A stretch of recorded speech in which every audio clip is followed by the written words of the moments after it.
Annyeonghaseyo. This is Kyle with KoreanAdopteeStories, and I'm with Erika Arnold. I'm actually really excited to speak with Erika because I know she's got quite of a story, especially when it seems like she had struggled through with a lot of mental health issues and even end up getting caught up in the substance abuse world, which I'm really interested in learning how she escaped that.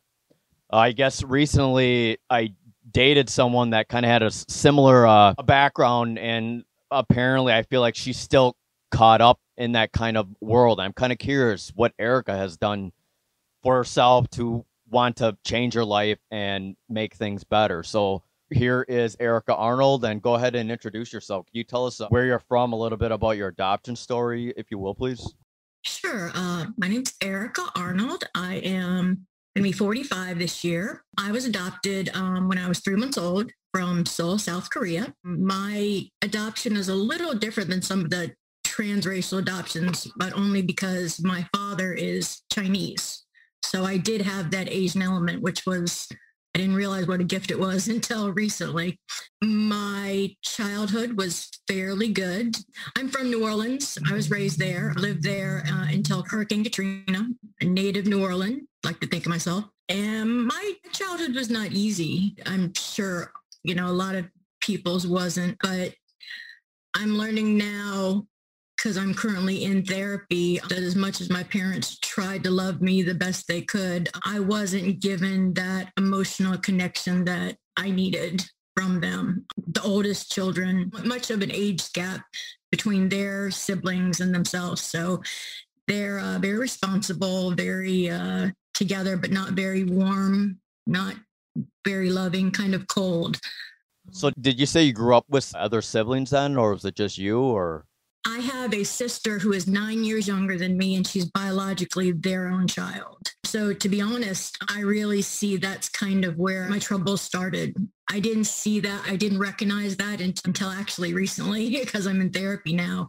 But them having their own biological child, and they tried very hard for it. My sister was born in 85, and in vitro wasn't extremely huge then. So they spent a lot of money to have her. And a lot of things changed for me after she was born. I started getting in trouble a lot. I had a lot of behavior problems. And looking back now, I think felt like I was being replaced, but I didn't see it when I was younger.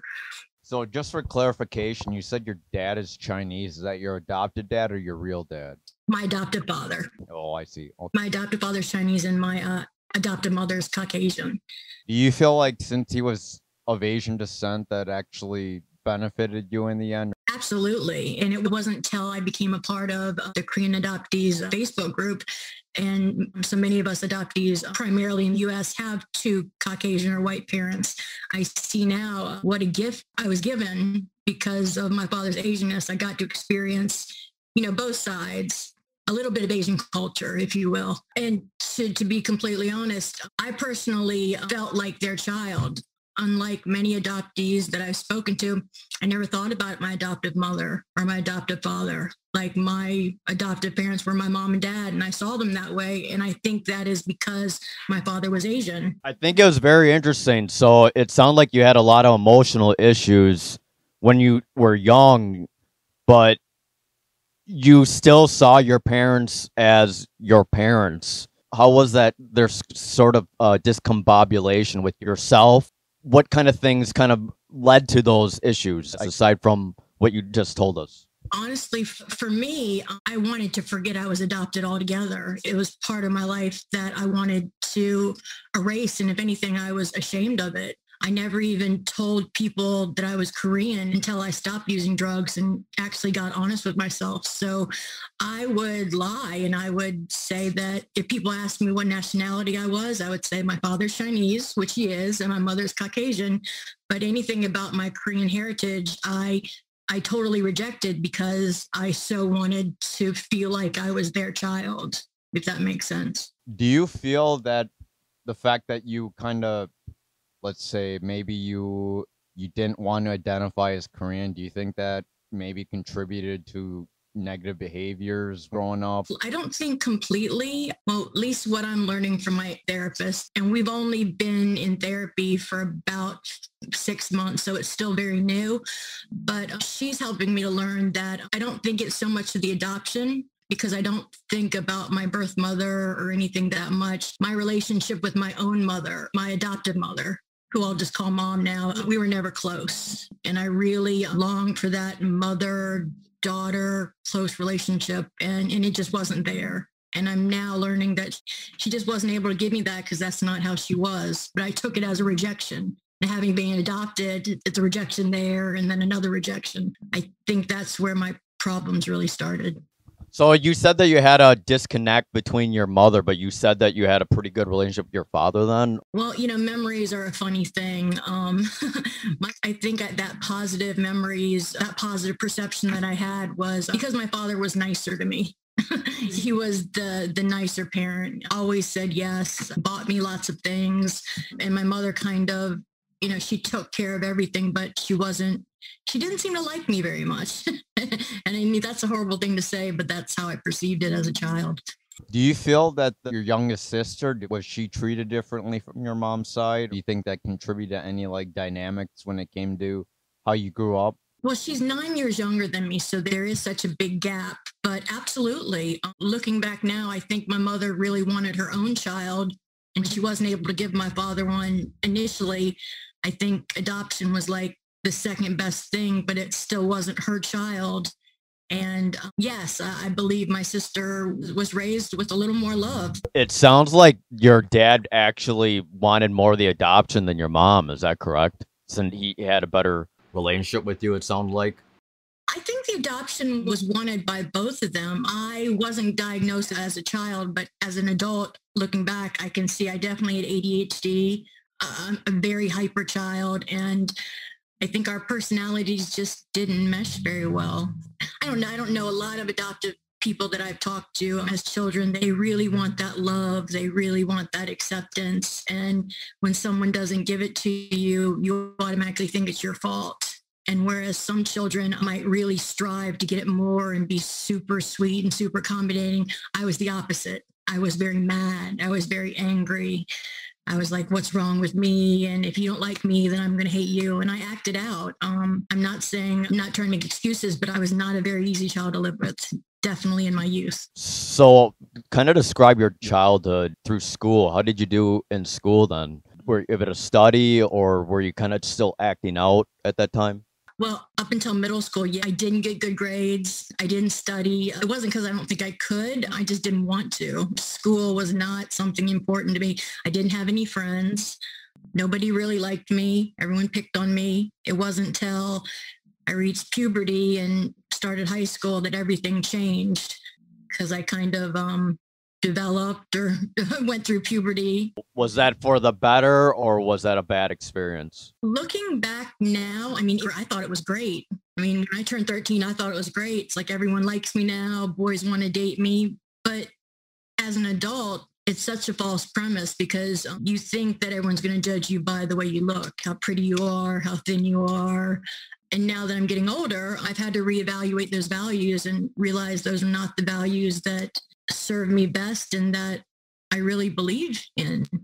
So I'm curious, you kind of alluded that maybe you identify with some Asian heritage, but my curiosity is, did you ever deny your Korean self versus being more American, or did you actually have some interest in the Korean culture at all when you're growing up, or not really? Or what is your thoughts on that? Not the Korean part at all. Like I said, I totally didn't want any part of it. I so much wanted to believe that I was their child. And since my adoptive father was Chinese, it was something that could be easily believed. In the very beginning, when I was younger, I actually took Chinese class, a Chinese lesson. We were very immersed in my father's Chinese culture, but no Korean culture. And primarily, I think it was because I didn't want it, because I so wanted to identify with being their child and not being adopted. I was very ashamed about my adoption. It wasn't until I stopped using drugs and got clean that I really began to examine why that was. So I was curious, with your adoption, did your parents speak to you about your adoption when you were a child? or was it something that was kind of not spoken about often? I've known I was adopted from as long as I can remember. Growing up, there was a picture in my room, that's a little print that was framed that said, "Not flesh of my flesh, nor bone of my bone, but still miraculously my own. Never forget for a single minute, you didn't grow under my heart, but in it." So I knew, and it was a picture of a blonde lady holding a little dark-haired baby girl. So I knew from as long as I can remember that I was adopted, but I was ashamed of it. It was something that I hated. I think it's interesting that you actually experienced shame so at such a young age and able to process that kind of shame. And it sounds like your parents, have you suffered from any type of abuse from them, or was it mainly just being ignored? Or Yeah, they weren't abusive per se, and not neglectful in the physical and material sense, but just not very emotionally there. They're both good people, and I love them very much, but they have their own issues as well. And they're not incredibly even close to each other. Like, I've seen my mother and father, they've been married, I think 56 years or something last August. I've seen them kiss twice. I've seen them actually physically touch each other, like hug, and it's just not something in my family that we did. And as an adopted child, I yearned so much for that physical touch, that acceptance, that affirmation, and having someone say, "I love you, I'm proud of you, I'm glad you're here." Those things just weren't spoke of in our family. so your parents rarely hugged you and they didn't kiss you, they didn't say I love you very often. It was a pretty cold relationship, it sounds like. Absolutely. It was. And growing up, I didn't see anything wrong with that. But when I hit puberty, I became very, I don't want to say promiscuous, but I mean, the only thing that was important to me was finding a boyfriend, because I now see that's because I wanted someone to love me so much, if that makes sense. That makes sense. It's kind of like you felt like you weren't accepted and loved and when you were a child, but then once it changed, you kind of embraced kind of the change that you were going through. So I was curious now, when did you start dabbling in that world of drugs, and could you describe that experience? How old were you, and maybe a little bit about your lifestyle with that? Sure. Believe it or not, even though I was raised in New Orleans, I didn't drink or try marijuana or hadn't done any drug until I was 22. So pretty late. I bartended at Chili's. If anybody knows the restaurant culture, there's a lot of drugs, Yep. a lot of partying when you get off work. And I was introduced to cocaine by two of my coworkers. And the second I did it, it was like, exhaling, nothing is wrong.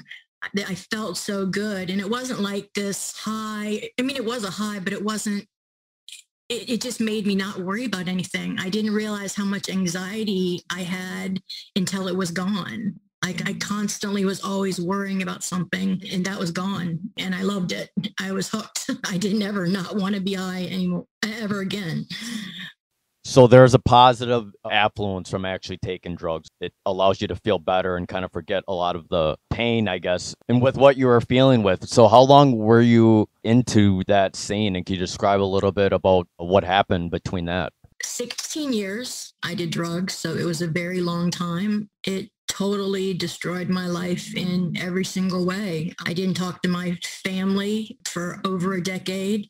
I have two adult children. My daughter is going to be 26 this year. My son is going to be 24. It pains me to say, but for much of their growing up, I was not there. And that's something I'm still trying to, I mean, we have a great relationship now as fellow adoptees. I'm sure you can understand, for some reason, people that have been abandoned are like the most forgiving and empathetic people. So I'm very lucky that my children, they've forgiven me. But being involved in addiction ruined my life in every way. In the beginning, it's fun and it's great. But after that honeymoon period is over, being an addict is hard. And people that don't understand it, I think they think, well, why don't you just stop? Why don't you just don't do it anymore? And I can only speak for myself, but I couldn't stop because I couldn't exist in a world with the pain that I carried. And drugs, for me, using substances, it took that away. It didn't make it go away, but it took the feelings away. And I couldn't even imagine living life without it once I had done it. once I had tried them. Did you just do cocaine or did you do multiple types of drugs like meth or? Every drug that there was, I Really? did. Yeah. So you kind of know all the experiences. You're very lucky to actually be healthy and kind of in front of us. And that's why it's amazing to me, because I guess there's quite of a loss with me. I dated someone just like last year who was kind of stuck in that drug world, and I tried to get her out of it, and her heart's towards that other guy that does drugs too. And I feel like, to me, it's a lost cause. But in the end, I feel like there must be some sort of something with whatever happened with you, for you somehow were able to get out of that kind of scene. You did like everything. I think you said you experienced homelessness, and did you experience abuse at all, or rapes on living on the streets? Could you just describe a little bit about the lifestyles as the drug addict, and maybe the ones that stand out, if you could, if any? I did. I've been raped several times. Oh gosh, so many negative things have happened in my life because of drugs. I mean, I've been raped, I've been homeless, I've done things that I would never do to get drugs. It was a very shameful part of my life. And because I had so much guilt and shame for not participating in my children's life then as much as I would have wanted to, I know that perpetuated it and made the addiction last longer. I mean, addicts have a saying, that the worse we feel, the more we use, and the more we use, the worse we feel. It's like this never ending prophecy that Cycle. Right. It's not healthy. And for myself, I guess we're talking about bad things. Oh Lord, I've had so many things happen. I mean, Hurricane Katrina is probably the biggest one. If I had been in my right state of mind when people said leave New Orleans, I would have left. But during that time, I was a full-blown IV heroin addict. I wasn't going to go anywhere. And because of that, not that it's completely my fault, because I'm trying not to blame myself for everything anymore, but because of that, I was in New Orleans when Hurricane Katrina hit. Me and my roommate, we sat on our roof for 7 days and 8 nights until the Coast Guard was finally able to come back into the city. And to be completely honest, we're lucky we didn't starve or get killed. During Hurricane Katrina, I was sexually assaulted during that time. It was a pretty crazy thing. I mean, I saw people drowned. I saw dead bodies floating in the water. I saw a little girl die. It's something that to this day I'm still dealing with. It sounds like you went through a lot of trauma, mainly through your adult life. What kind of was the ticking point of you saying, I don't want to do these type of things anymore? Was there a big aha moment that you decided to change, or did you get sick and tired of being sick and tired? Could you describe a little bit about that? Personally, for me, in my opinion, as much help as you want to give someone that's addicted, if they don't want to stop, it's really hard to convince them to do so. Me personally, there were times where I wanted to stop. I was sick and tired, but I was sick and tired of being sick and tired, but I wasn't done yet. I am not sure why I wasn't done. I just wasn't ready. It finally took me. Yeah, I've been to jail. I've gone to jail and still got out and used drugs still.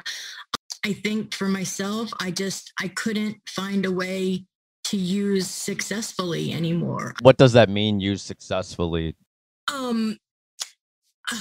Gosh, it wasn't fun anymore. It wasn't enjoyable. And all the bad things that come with being a drug addict, you get to a point where when you're using substances, that can't even take it away anymore. Take away the internal pain or the internal struggles that you're having. And those struggles are why you're using in the first place. I mean, I think in my personal opinion, most addicts, something's happened. I'm not sure exactly what that is for other people, but you're searching for something. There's something missing. I mean, people that are normal, functioning human beings, I don't think they become a hardcore addict unless there's some kind of trauma. Hey, I'm curious. This is coming from someone that has never had an addiction, but my curiosity is like, why do all these bad things happen when it comes to drug addiction and drug users? Is it because they want this fix, this high, this way to escape the reality of things, and then when that runs out, they run out of money to pay for it, and then that's what ends up them homeless because their priorities change? Or is there some other thing that affects? No, absolutely. That's it. I think for most hardcore addicts, including myself, drugs are the most important thing. There's no self-esteem. For myself, there is no sense of self-worth. And when you don't care about yourself and don't love yourself, you're willing to put yourself in dangerous positions. You're willing to do anything for that next high. Because me personally, I hated who I was and how I felt. And I hated it so much that I was willing to do anything to take me out of myself. I used crack cocaine for a long time. I don't even like the high of crack cocaine. I hate the way it makes me feel. It makes me paranoid, it's awful, but I would still do it because it still took me out of myself. Even though it was a terrible feeling, it was something that got me away from me. And I hated me so much that I needed to be somebody else. So you did all these type of drugs. What do you think was the most damaging between meth, crack cocaine, heroin? You seem to be really experienced. Which one do you think is the one that you say avoid like the plague? I'm sure you probably want to avoid all of them, but is there one that completely like destroyed everything? I hate to say it, but in my opinion, methamphetamine is the worst drug that there is. In my own experience with it, oh, Lord, I hate to say it this way, but cocaine and heroin, at least it's a plant. There is some natural quality in it. Methamphetamine is just completely manufactured. There's nothing natural. I think it's a terrible drug. It makes you go crazy a little bit and can put you into psychosis. Is this because it's the most expensive drug, Or is it cheap? Actually? Or is it cheap and that's why you have access to it and can get high really quickly? Or is there something else? For me, meth wasn't a big part of my story. I did it for about maybe a year. But in that year, and even I, who didn't care about myself, could see it was a terrible, terrible drug. You can't sleep when you're on it. So you're up for days and days and days at a time, which puts you into a major psychosis, major paranoia. At least for me, I was terrified constantly. I didn't want to do that to myself anymore. It just seemed counterproductive. So on meth, I know there's different types of people that are on it. Did you find yourself calmer on meth, or did you find yourself like up and about? It sounded like you were up and about then, huh? Yeah. Because I heard that it kind of is related to ADHD meds. It's kind of similar to it. And there's people that take meth because it actually calms them down a certain percentage. That's what actually happened to my ex. What you're saying is actually true because I have ADHD, or at least I feel it is for me.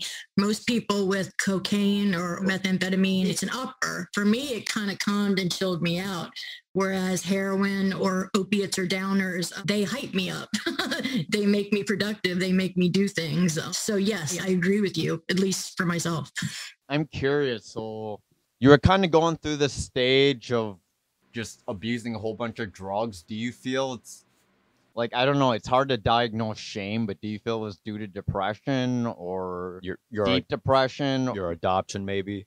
Or what do you think is the main cause of why you wanted to just do these drugs besides the addiction to it? Or maybe that is the reason. Did you maybe just didn't like your life at all? Or just didn't like yourself, maybe? For me, yeah, it was that I hated who I was.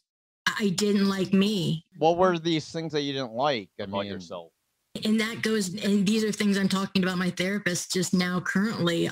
Being adopted, I definitely think that there is an aspect of that because I was given up. So I felt like I wasn't worthy. And then when my adoptive mother and me, we again didn't bond and didn't have a close relationship, I think that was something else that deeply affected me. Did this also affect relationships you were in? Like, yeah, how were your relationships with men or women? I guess I don't know. Oh, no, I'm straight, but that's okay. Absolutely. Before drugs came into play, because I didn't try drugs till I was 22, relationship before drugs, boys or men, that was my drug of choice. I mean, I so wanted to be loved by somebody. And I don't want to sound like I'm just the greatest person, but I can be a jerk. I can be not a very nice person sometimes, but yeah, relationships were, but as soon as I hit my puberty years, boys and being in relationships, that was my drug because I wanted to be loved so badly. Do you feel they were toxic, or was it just that fix of just feeling like you're loved, or was there some toxic, like a fear of abandonment or things like that? All the relationships I've had, and I'm still working on it, they've all not been great relationships, because if you don't like who you are and love yourself, how can you really adequately love someone else? I've been in relationships where, not physically, but I was the abuser. I was very emotionally abusive to the men I was with that were very nice guys. And I've been in relationships where I've been physically and emotionally abused and took it by these not so nice gentlemen. So yeah, my relationships were completely dysfunctional. When did you actually become sober? It sounds like it maybe was recent. I think Hurricane Katrina was what, 2004 or four or something? It was 2005. My clean date is October 31st, 2014. It'll be 7 years this Halloween. Oh, congratulations. What was that date and why you chose that date to quit? Was there something special going on? Maybe you're traumatic incident. Maybe you're in like Narcotics Anonymous, or was it in the hospitalization or meds jail, you're on, maybe, or therapy? Or I've stopped doing drugs many times. Jail has been a reason, because I was in jail. That's been a reason before, but this particular time I checked into a rehab center, and that was the first date that they had the bed. It wasn't a planned date, but I had been in rehab twice before 2014, but it just, like I said before, I was sick and tired, but I still wasn't ready to stop. Is rehab considered voluntary or no? All of mine, well, actually, I was going to say all of mine were voluntary, but that's not true. I did have one court-ordered rehab that I went to, and I went to it, and then as soon as it was over, I started using drugs again. How were you able to overcome it in 2014 then? What was that reason why you've been sober that long now? Was it your kids growing up maybe, or maybe you're in like your network? Like, I guess people use drugs is because maybe their best friend or their significant other uses drugs and they get caught up in it, or they have family that get caught up in it, or things like that. I hate to say it, but for me, those weren't the cases. For me, I used drugs alone. I didn't have friends that were using drugs. And if I did, I didn't use them with them. I was so selfish and wanted it all for myself. And when I got high by myself. And that's not a norm. From what I've heard from many other people, that's not very normal, or that's not the norm. That's what makes it even more amazing, because when you're alone doing your own thing, that's probably where you're probably the worst you can be, because, I mean, no one could stop you. But yet somehow you were able to get off that ride, and I think just awesome to me. Thank you. And to be honest, if I still wanted to do drugs now, I'd probably still be doing them. What changed for me on October 31st, 2014 is I was just done. I was ready to stop. I was tired. Yes, my children were growing up. That was a factor, but it was just really myself. For me, drugs were the solution. It was something that I could do, or I could take, to take away all those feelings that I had inside that I was not ready to deal with. And by the time I quit, the substances and the drugs weren't even helping me take care of that. So I had to find another way. So you found another why. How long have you been going to therapy then? Or have you been going through therapy most of your life, or when did you start that? I've been in therapy a couple different times in my life, but me personally, I think you have to really want it, and you have to really want to get better. So multiple times that I've been in therapy in my life, all of them together haven't helped me as much as just these past 5 months in therapy have. I see a world of difference just about how I feel about myself. I mean, I've been sober for almost 7 years now, but I haven't been happy. I haven't had that inner peace that I'm sure that everybody wants. I mean, I've been not using drugs, but there's still a great deal of depression and just feeling like, what the hell is wrong with me? You know, that's actually what brought me to seek therapy just this past January, because I was so depressed. I've been going through up until this year, I've been like in about a 2-year depression, where, to be completely honest, I didn't leave my house. And it happened before the whole coronavirus hit. So I was severely depressed. I wasn't using, but I was severely depressed. So to explain your situation where you're at that point where you're just sick and tired. So I'm trying to relate to that to like medications. I don't know if you heard of benzodiazepines like Ativan, which is like simple anti-anxiety drugs. The reason why people get addicted to that is because they develop tolerance and you got to keep taking more of it. Do you feel maybe the reason why you were able to stop because the amount that you were taking was no longer giving you that fix or that high, and the financial spending just wasn't worth it anymore? Or maybe there's some other reason? Absolutely. I used to say I could have a heroin tree in the back of my yard and have won the lottery 50 times and it still wouldn't be enough. I think that's what I meant by using successfully. It's like a light bulb somehow clicked on in my head where even if you had a heroin tree in the back of your yard, it wouldn't be enough because your tolerance does build up so much. It always takes more and more and more and more. I think the logical side of my brain overtook the desire and the compulsion and the addiction, and I had to find a better way, if that makes sense. So do you feel that people who do quit drugs is just because the high is no longer good for them? Is that how people are able to stop their addiction, or is there some other things that you know when you were in any anonymous? I think people that actually are in recovery and they've successfully quit using drugs, I think they have to want it. Something has to not be working anymore. It's not solving the problem, because I personally believe if I saw there's still a way to do them, I would probably do them. But there's not. I don't think there really is a way successfully for anyone to do it. Did you experience suicidality when you're any times through your life? I know you've been depressed. Have you been suicidal? Absolutely. I mean, the whole time in my whole active addiction, I would pray to wake up dead every morning. Like I would hope that I didn't want to go on. I didn't have the courage to actually kill myself, but I definitely wanted to die every day of my life. And just up until recently, I was depressed. I'm just coming out of a 2-year depression, and I've never attempted suicide. It was definitely something that I thought about often. I mean, most people wake up and they're like, oh, or I hate to say normal, but people that don't have mental health issues, I would ask someone, I don't think they wake up every day and think, oh my God, it's another day. I have to do this. They're like, oh, it's a day I'm waking up. And that's something that I knew that I could achieve. I just didn't know how to do it. Were there ever times where you almost got close to a drug overdose, or no? Were you able to count carefully the amount that you're supposed to take, or maybe you just never got to that point? I've overdosed a couple times. One time, the ambulance and the police even had to come and give me like a Narcan shot to get me out of it.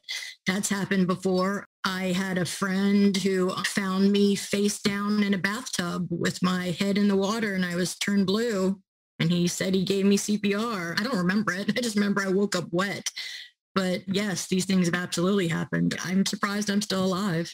So I think there's a lot of people that kind of judge people, especially drug addicts, sometimes homeless people, even though I really do believe sometimes experience is the best teacher. So even though I could try to have an empathetic lens and try to delve deep, I think you, and along with a lot of other KADS, there's actually a few KADS that I know that actually kind of have a similar story with addiction and not liking themselves and kind of stuck in that mentality. So based off your own experience, what would be advice for the people that are kind of stuck?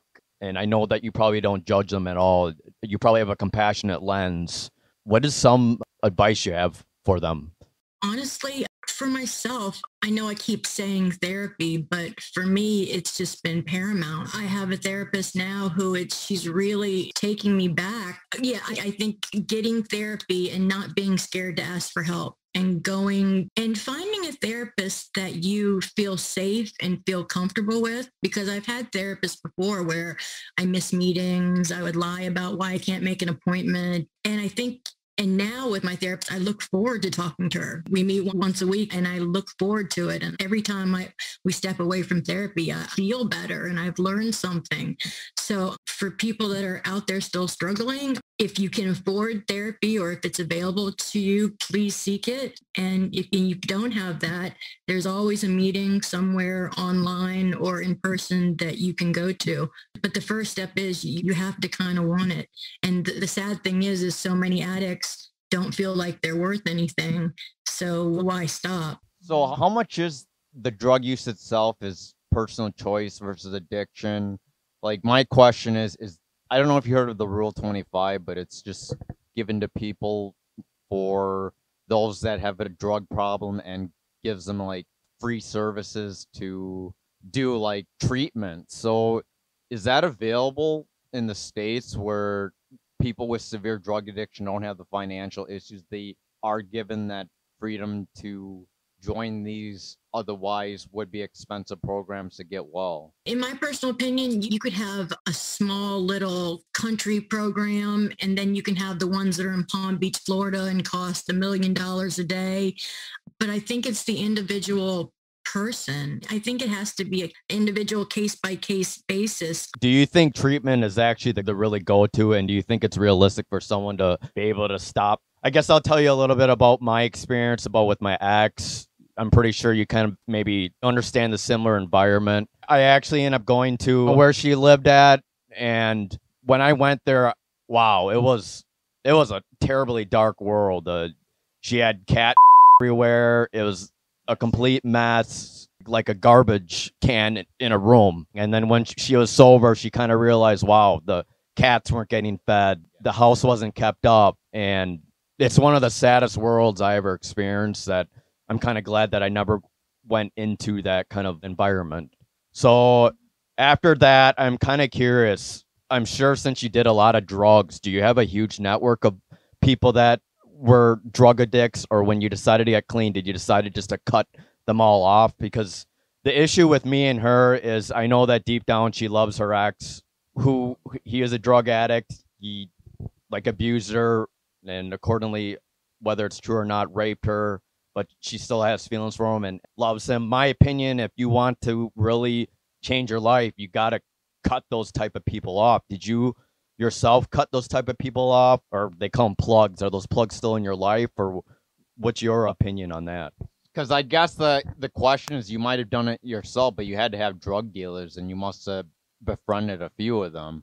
Absolutely. When I quit drugs for good, I threw away my phone or got a new phone, lost all numbers. You have to change people, places, and things. That's one of the first rules. When you decide to get clean, you have to change your whole way of living. You can't go back to the way it was, because those people, places, and things are going to pull you back into it. But it really has to start with the individual person, which I know is probably not what you want to hear or is heartbreaking. But if someone wants to keep using drugs, there's a reason. I feel that they have to want to do it themselves. How can we help them recognize it? In my personal opinion, you have to just like cut them off. Yeah, it's so painful for me because I don't know about whether he's supposedly he's sober, he's in jail. And this is my own question. When do you judge a person when it becomes choice, or do you actually blame the drugs? So should you give an excuse that a person beat you up? Should you give them an excuse that a person drags you into that world, gets you caught up into the criminal aspect? When do you actually choose to actually put accountability to the person and not the drug use? Because I feel like in the end, I don't know if it's really good to blame the drugs, because in the end, it's still the person choosing to do the drugs. And see, this is the thing. Her and I kind of argued a little bit because she thinks that I'm being judgmental. Maybe I am. Because I'll be honest, I never delved into that world. So deep down, I enjoy the stories. I like the heart-to-heart talks. I try to be empathetic, but I never done it. So I'll be honest. She could be right. I don't understand. But I really feel like if you really want to change your life, you have to cut the people, even that you love, that do the damaging things. Did you actually find yourself in a relationship that did drugs? It sounds like you never were codependent with somebody that did drugs that kind of pulled you towards them, or did you have to cut anyone off, or maybe your loved ones off? Yeah, well, I only had one boyfriend that I used with, and it totally destroyed our relationship. It tore it apart, and it was more on my side than it was on his. There were tons of times he wanted to stop using drugs. It was ruining our relationship, and I wasn't having that. I wanted to keep using drugs, and I wanted him as well. But when it came down to it, I wanted the drugs more than him. And he actually left me because he wanted to stop using drugs. And then it flip-flopped again, where there was a point where he was clean and wanted me to get clean, and I wasn't having any part of it, so he wouldn't have anything to do with me. And then a couple years later, he was using and I was clean, but I wasn't going to help perpetuate that. So we haven't spoken in a long time. So you mentioned that the best thing is, like, let's say you have a loved one that does drugs. You said something that the best thing to do is cut them off, but what if they get so stuck in it that they end up committing suicide? Is that even something you have to be worried there's about? There's a big guilt complex, like saving them. Keeps like, I don't know if it's crying wolf, but she keeps saying that she's not going to live very long. She says she's going to marry this guy and they're not going to live very long. Well, tell me this. Does she contact you when he's not in jail? That's what I was wondering, because she's probably just basically using me. And I can't be down with that, man. As much as I feel for them, if she can't cut this guy off. See, I guess it doesn't even matter to me if we're together or not, but the fact that I did all that work trying to get her out of that situation. I mean, He paid bail twice. He had her live here for like a month. and she left. She lived with another person that was there to take care of her, and she was here for free. She was there for free too, but there was just a lot of things she ended up doing. I don't know. There's a lot of people with drugs, maybe borderline personality disorder, that tend to lie. I don't know if you found yourself lying a lot since you said drugs are everything in the end. Absolutely. It's sad. It breaks my heart because I know a lot of people that do drugs, they're probably at the most vulnerable moments of their life and they need the support. But at the same time, when you give them the support, they might just be using you and take advantage. And there's like the only way they can learn is to let them just suffer alone, which it pains me. I had a blocker today. It's her birthday today. But do you still feel that's what you need to do, is cut people off, those that your loved ones? Is that something that you have to do, or is there another way around it? Can you somehow convince them to quit, or is that actually out of the picture? A hardcore addict, I don't think you could convince them to stop. There's this phrase that's set off in the rooms: you can't love somebody to death. And if you continue giving them money or giving them some kind of support, whether it be financially or emotionally, you are contributing to their addiction. Yep, exactly. By telling them it's okay. And I've had many relationships. You have to understand, addicts are manipulative, lying people. And I'm sure she might be a very great girl, but she's not herself now. The drugs are speaking for her. And I have tons of people that I used. And when I got clean, I had to call so many people and say, I'm so sorry that I have a guy that's still in love with me. I stole his car. I stole his car and drove it from Florida back to New Orleans. And this guy is still in love with me. And this year when I started therapy, I'm like, I'm so sorry. He's like, you didn't treat me that bad. I'm like, I stole your car. What are you talking about? And to me, honestly, if she really wanted to be with you, she'd probably be there with you. I already pretty much know I'm second best. That's why I realize just the fact that she's still choosing to go back, I can't be there for her. And that's the sad reality. But right. And you deserve better than that. Yeah. I pretty much told her I need to have self-respect. So do you actually still believe that tough love is the only thing you can give drug addicts? And you would even recommend it for yourself too, it sounds like. I don't know if it's the only thing that you can give, but if the continued support to the person addictive is causing you pain and it is not helping them, who does that help? So let's say a loved one who's drug addict cries out for help, saying they're suicidal, say they want to commit suicide. Should you listen to them, or should you just let them sit in their own beliefs? Because I don't know if they're crying wolf, or if they just want attention, or how much of that is the drug need in itself. In my personal opinion, I've told every lie, every scam in the book if I needed something to get what I wanted. My question is, if someone's suicidal that is a drug addict, should you believe them? I mean, how many times has she told you that? Quite often. Is she dead yet? No. And I'm not trying to say bad things about her, but as long as you're still going to be there for you, she's going to keep saying these things. Do you know what I mean? True. See, the story behind her is that what initially kind of made me have a little bit of compassion, empathy, is the fact that I feel like a lot of her trauma was, as a child, she found who her parents was, and they went to Korea, but when they went there as a young child, they pretty much shoved that door in her face. And I think she never became the same ever since. But at the same time, as you get older, how many times do you have to keep going back to that same feeling? Because in the end, when you're an adult, you've got to try to find better ways to cope and heal with that. I mean, like I said before, you can't love someone to death. I mean, I'm sure y'all watched Intervention before, or all the TV shows. And their stance on it is you can love the person, the addict, to death. You have to have your boundaries, have your bottom line, say this is what I'm going to take and this is what I'm not going to take. It's your addiction, but you can't let your addiction affect me. And if it's affecting me in negative ways, that's not fair. And I'm sure an addict, they're still in that addict place. They might not empathize with it, but they're not in their right state of mind. So you can't talk to them like a normal person and try to reason with them because that reasoning is not there. The drug is fueling the drug is their motivation. So my question is, like, it looks bad to not have empathy for drug addicts. Is that a bad thing? Should you empathize with them at all? Or because it sounds like you should just totally cut them off. I mean, I totally have so much empathy for my former addicts, but at the same time, I mean, I'll give you all my emotional support or I'll talk to you, but it comes to the point where if you're going to keep doing the same thing over and over and over again, and if that's affecting my life and my happiness and I've lived it, I can't contribute to that because that's not healthy for me or for them. Do you see what I mean? It might sound cold, and I think that's why so many parents that support their children and give them money, and mine did that for me. I mean, my father would send me money if I needed it. That's exactly what happens with my ex. The family sends them money, and I imagine the parent, they must have a lot of sorrow for their child, and I'm sure that probably doesn't make the drug addict son or daughter. I'm sure they have to deal with a lot of shame themselves, knowing that they're kind of stuck in that cycle. They know they're affecting people, but yet they can't get themselves out of it.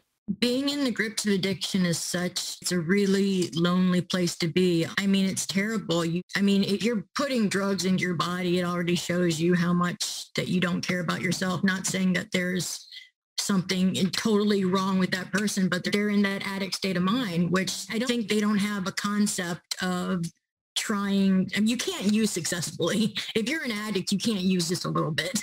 You can't do it. There's no way. I'm curious, like, this is my take. I see homeless people on the street. I don't know if they do drugs. I'm reluctant to give them some money, even though they ask. And then I think about maybe the government, like always what they should provide housing and stuff. How much should the government provide resources for these guys, and how much will they be willing to change if the government actually steps in? Is that even something that should be in consideration? Because it seems like it's hopeless without them having that personal choice to quit. So do you think that would be the right stance, is that the government, by not doing anything, would be better for them? Or what's your take on that?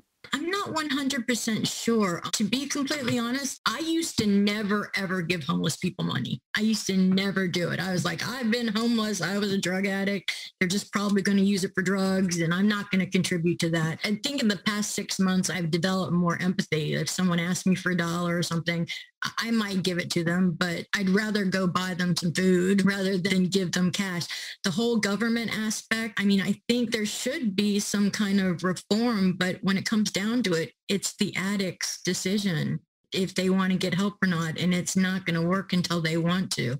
I know I keep being redundant and saying the same thing over and over again, but I was the worst of the worst, and I still would be doing drugs if I thought I could do it successfully, or if I thought I could do it, but I just couldn't. So have you ever heard of anti-abuse?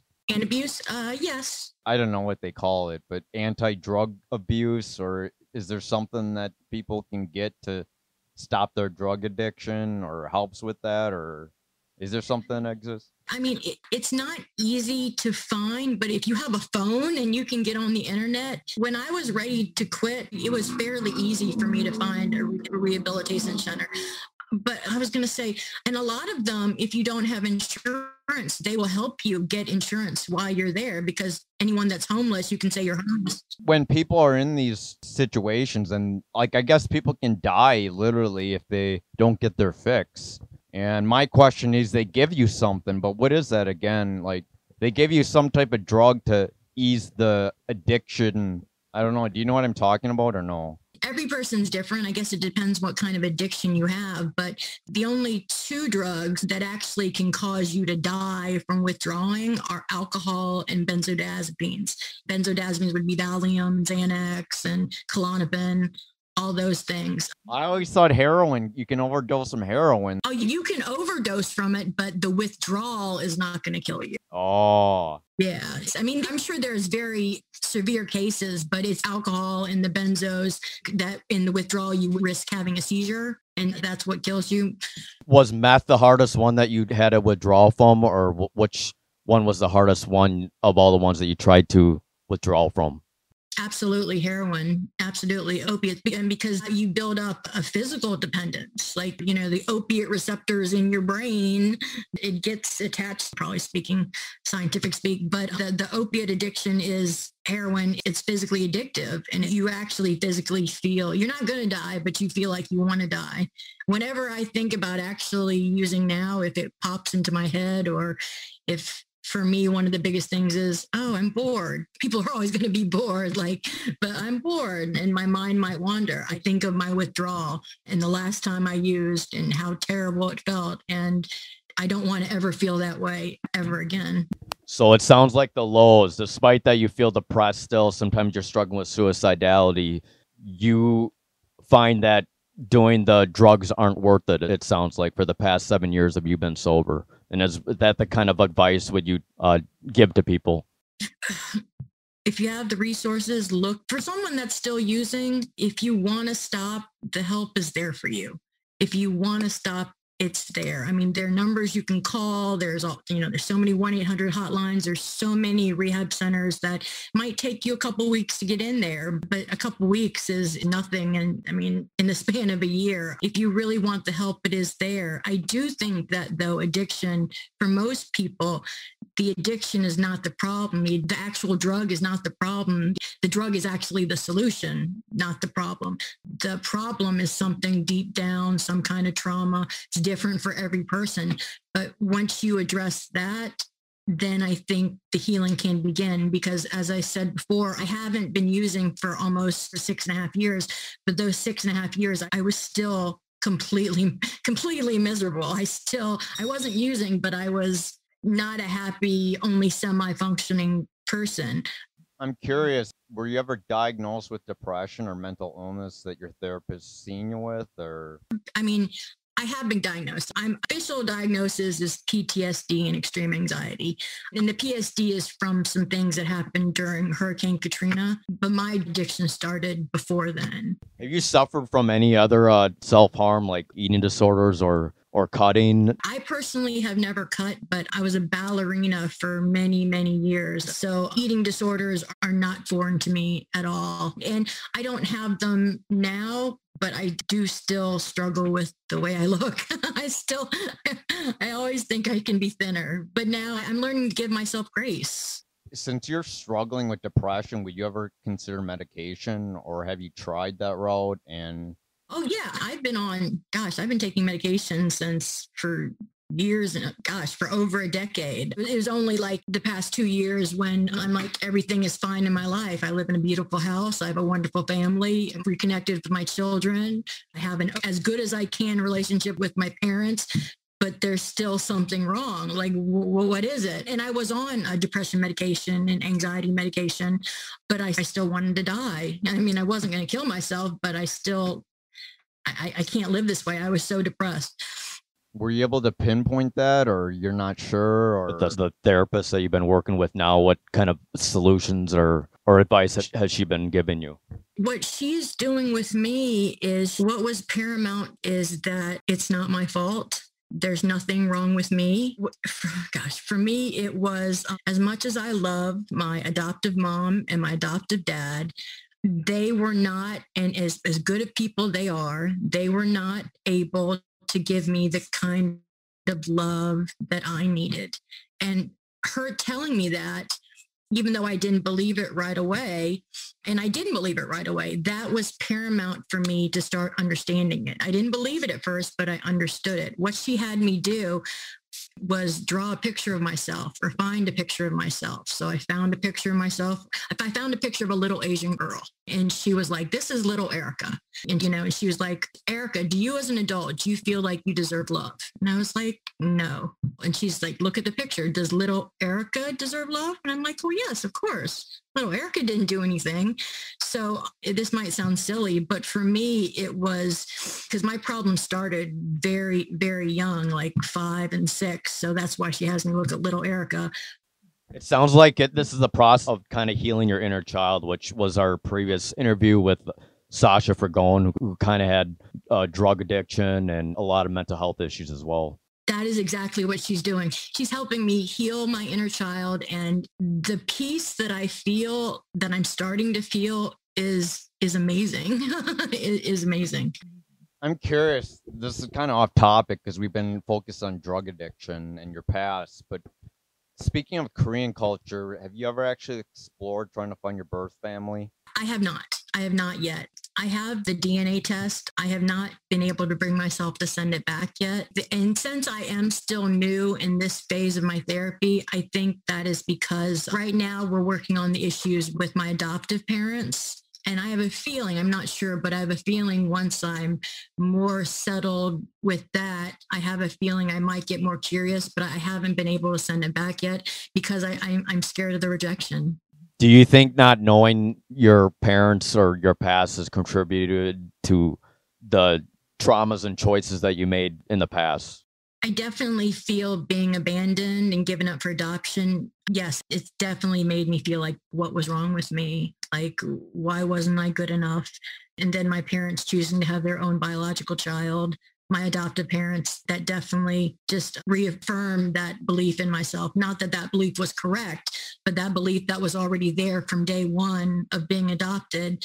And exactly that's what my therapist is helping me do. She's helping me learn that it wasn't my fault. There's nothing wrong with me. As much as my adoptive parents were great, are good people, they weren't able to love me and give me the kind of love that I needed. And I know it might sound silly me saying it out loud, but it's made such a bit of difference having someone else say it and reaffirm it to me. I'm curious, since you did have kids, do you feel that filled up the gap or not? Did it fill up that missing part, that missing puzzle piece? I like to ask because sometimes when people are parents, it could go one way or the other. I mean, some people have kids to feel whole. How did that affect your life? It's so funny because I wanted something to love.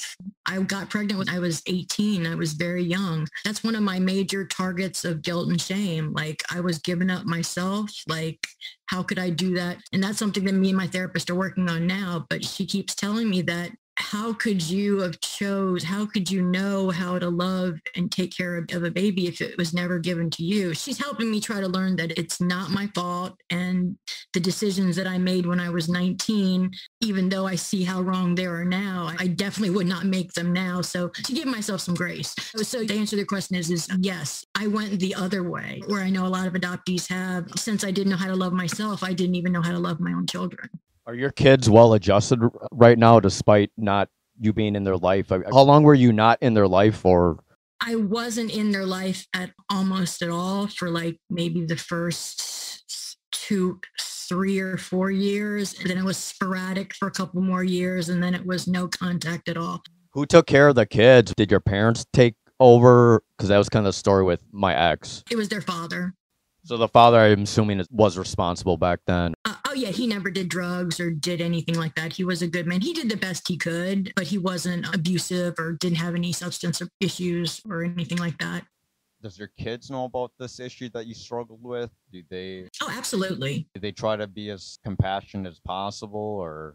Like I said before, we are children that have been given up or abandoned. It's amazing the amount of empathy that we have for other people. My children are amazing. Sometimes I wonder how I got so lucky that they're so understanding and so accepting. Like, they love me with open arms and they know everything that I've done. I'm completely open and honest with them, just as I am with you. And they've forgiven me. And even them forgiving me, though, wasn't enough to get rid of the guilt and shame. It's only through now with my therapist that I'm actually starting to work towards like feeling better about it. And I know what I noticed about myself is I had a hard time relating to even my own children, even though we were back together over these past 7 years. Because I had no love for myself, it was hard for me to love something that came from me. I didn't understand that, but I'm starting to understand it now. Like, even though we were together, these past 7 years we've been together and have been in contact, it was always still uncomfortable. It was always still like there was something that I didn't know what it was, and it made me feel bad about myself. Like, what is wrong? Why? What is it? And my therapist is now helping me work with it. Like, if you don't love yourself, and it sounds terrible to say, but when you see extensions of yourself, you think of that as not, it sounds to me awful, but it's just my truth. It's cliche, but they always say that you have to love yourself before loving other people. Absolutely. It's cliche, but it's so, so true. So, so true. And I've noticed now that I've been in therapy for the past 6 months, now that I am starting to love myself more, my family tells me, they're like, you're so much more pleasant to be around. You're so much of a nicer person to everybody. And now that I can give myself grace, it's a lot easier to give it to other people. So what have you learned in therapy? What are some positive things that you do like about yourself? Positive things about myself. I'm definitely a survivor. I'm definitely that. I think I'm a pretty smart girl. I'd like to think so. And I am. I'm very empathetic. So it's off topic, but was it just recently you got interested in the Korean culture? When did you start reaching out to other Korean adoptees? Yes. I think I mentioned it a little bit before, but because my father was Chinese and my mother was Caucasian, if people asked me what I was, I'd say my dad's Chinese and my mom's Caucasian. So my whole life, I lied about what my ethnicity was. And it wasn't until I got clean. Or actually, to be honest, it wasn't even then. It was this past 6 years that I've been with the person that I'm with now, my fiance that I'm with now, that I was honest about. He is the first man I ever was honest about my ethnicity. I said, I'm Korean. A lot of people knew I was Korean anyway, but I would lie about it. And it was through connecting with our Facebook group that I actually became more interested in my Koreanness. So who was the first Korean adoptee that you actually introduced yourself to? Do you remember, or was it a specific Facebook group like Korean adoptees, or? It was our Korean American, the KAD one. Oh, I see. Okay. Yeah. To be honest, I was going to say, which one of you is Travis? I'm Travis. I talked to you earlier. You're the only person that I've ever had like a text back and forth conversation with. Yeah, that's because I'm really handsome, and that's why you reached out to me. Actually, there's a lot of people that we tend to talk to deeply, and that's why we really like doing this kind of stuff. And I think it's really important talking about this, and I know it takes a lot of strength to talk about these vulnerable things, but I feel like you kind of have to talk about these things, and I think it could help a lot of people, especially people that are in similar situations as yourself. Have you came across other KADS that have had similar experiences with drug addiction and mental health at all, or no? I have. How is the relationship with them? Do you find a connection or no? I definitely do, but just for myself, since I've only, like, this person, new recent personal growth journey that I like to call it, that I'm on, since I've only been in therapy with this therapist who's so wonderful. It's only been the past 6 months, and every week is still something that I'm learning. And it's almost like I've kind of regressed back, because my whole life I've always been a very, I don't care. Yeah, I mean, I would pretend. I'm fine. I have it all together. Like, yada, yada, yada. Now I just don't have any time to fool with all that. I'm kind of a big mess, and that's okay, but I'm getting it together. I'm getting it all together. But I think because of that, I'm reluctant to make new friends with people. I have a lot of people that reach out and they want to like talk to me. But I think right now I'm trying to take care of me and figure out who I am. I guess the answer to the question is I haven't had in-depth conversations or with anybody. I notice with a lot of KADS that they say that they don't like getting too close to other people. And I think it kind of relates to the adoption type of thing and trust. So, and plus with your new journey, it's probably makes sense because you still don't totally know yourself. So it's probably good that you're taking a step back and engaging with yourself first before making these total connections. And actually what you just said is so good because I didn't think about it first. I'm learning because this is my first time ever talking with other adopted people, because my whole life, it wasn't until I joined the Facebook group about a year ago that I'd ever met other adoptees. To be completely honest, the Facebook group has helped me so much. That's actually what I think jump-started me wanting to actually seek help for me. I think our Korean Facebook group was the first catalyst in seeing that other people felt similar ways that I did.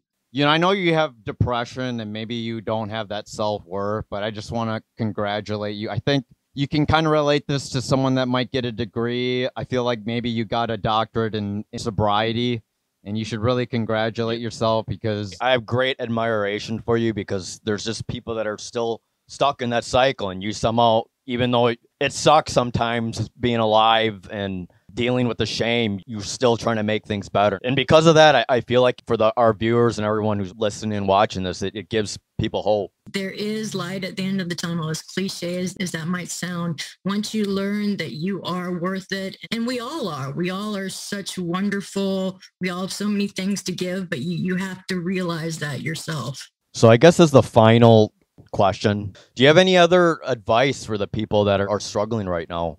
And do you have any other last minute things you would like to address that we haven't covered today? Any addict out there that's still struggling, or any person or any adoptee, just period, we are all so wonderful, and we're exactly who we need to be. We might not like ourselves at the time. We might want something we can fix, but we're all exactly who we're supposed to be, and that's okay. So I just want to bring up one last topic. I know you mentioned that you aren't comfortable exploring your birth family and you're afraid of rejection. You're the few of many people that have experienced that, and like the possibility that you might have rejection. But I do recommend, if you do have the financial ability, to go to Korea sometimes, because I feel that it does give a little bit of closure. I feel like I recommend that for people that can't even find their birth family. Thank you for saying that, because I know a lot about y'all's story and other Korean adoptees. It's something that I would really like to do, and it's something that I'm actually like to look into maybe another time, or because I know when we had the interview with Caitlin, y'all were mentioning like a program in Minnesota that helps people the first time they go back. Yeah, so there's Sungcho Park. He's a minister here in the Twin Cities. You do not have to be from Minnesota to go on the trip, but he gives people the first time opportunity. So I know you would be financially covered by him through a grant. So basically, if you haven't been to Korea for your first time, he does try to get a new exploration of your birth family, but he also does a free trip to Korea and sightseeing. So if that's something you're interested in, hopefully after this COVID, he does have plans to bring that back into consideration. So if you're ever open to that, you might be able to apply to his program. So I think that we covered it all. I just wanted to say that I'm really glad that it sounds like you're in a stage of like finally recovering and living a better life. Yeah, there are struggles. Yeah, there are sometimes moments that you don't feel that great, but I'm still glad that you're still trying to fight the good fight. And I do want to notice that you're worth it. Everybody's worth it. And we hope that your story can actually spread a little bit of light on people that are struggling, and that there actually does exist hope and people can live a better and happier life. And thank you to you both. You guys have this amazing platform, and you're really helping other people too. So I admire you both just as much. I'm curious, would it be okay to share your Facebook with anyone? Because I'm pretty sure if there's people with addiction and struggling, that you might be of some use to them. And yeah, are you interested in being a coach a little bit, or maybe just a friend? Okay. Absolutely. Anyway, me helping other people actually helps me. It heals me. So I'm sure you guys know that it probably helps you by interviewing people, learning. So feel free, if there's anybody, I'll talk to them till the cows come home. Thanks, Erika. I know it took a lot of strength and vulnerability speaking about these type of issues.